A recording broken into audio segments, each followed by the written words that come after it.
ഹബീബായ റസൂലുള്ളാഹി സ്വല്ലല്ലാഹു അലൈഹി വസല്ലം തങ്ങൾ പഠിപ്പിച്ചതാണ്. നമ്മൾ നല്ലവരാണോ എന്ന് ആദ്യ സർട്ടിഫിക്കറ്റ് തരേണ്ടത് മഹല്ല് കമ്മിറ്റി അല്ല, നാട്ടിലത്തെ ജനകീയ കൂട്ടായ്മ അല്ല അവാർഡ് തരേണ്ടത്. നമ്മൾ നല്ലവരാണോ എന്ന് ആദ്യം പറയേണ്ടത് ആരാന്നറിയോ?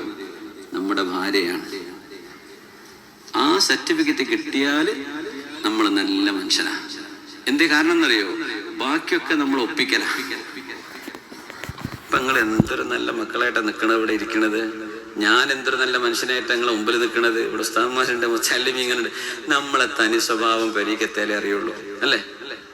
വീട്ടിൽ നമ്മൾ നല്ലവരാണോ? അതോ നബി നിങ്ങൾ പറയാം, നിങ്ങളുടെ കാട്ടിക്കൂട്ടലൊന്നും വേണ്ട, നിങ്ങൾ ആരെയും പേടിക്കാതെ ജീവിക്കുന്ന സ്ഥലം നിങ്ങളുടെ വീടാണ്. അവിടെ നിങ്ങൾ നല്ല മനുഷ്യനാണോ? വാപ്പ വരുമ്പോ മക്കൾക്ക് ഇഷ്ടമാണ്, വാപ്പ വരുന്നു, വാപ്പ എപ്പോഴാ വരിക എന്ന് മക്കൾ കാത്തിരിക്കുകയാണ്. അങ്ങനത്തെ ഒരു വാപ്പയാണ് നിങ്ങളെങ്കിൽ ഭാര്യ വിചാരിക്കാൻ പഠിച്ചാൽ എപ്പോഴാണാവോ എന്റെ ഭർത്താവ് ഒന്ന് വരുന്നത്, ഇങ്ങനെ കാത്തിരിക്കുകയാണ് ഭാര്യ. ചിലരുടെ ഭർത്താവ് ഇപ്പൊ വരാൻ നേരായിട്ടുണ്ട്, മക്കളെ കട്ടക്കാലപ്പ തുടങ്ങട്ടോ, ആള് വരാതിരുന്നാ മതിയായിരുന്നല്ലോ, ബൈക്ക് കുത്തിമറിഞ്ഞ് വീടാ മതിയായിരുന്നു, ഈ വീട്ടിൽ കിടക്കാതിരുന്നാ മതിയായിരുന്നു എന്ന് വിചാരിക്കുന്നുണ്ടോ?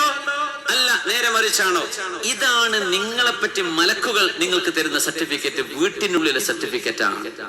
അല്ലാതെ നാട്ടിൽ നമ്മൾ നല്ല പ്രാസംഗികനാവാം, നല്ല അധ്യാപകനാവാം, നല്ല പഞ്ചായത്ത് പ്രസിഡന്റാണ്, നല്ല മെമ്പറാണ്, അങ്ങനെ തന്നെ അടുത്ത പ്രാവശ്യം ജയിക്കണമെങ്കിൽ ചിരിച്ചല്ലേ പറ്റൂ.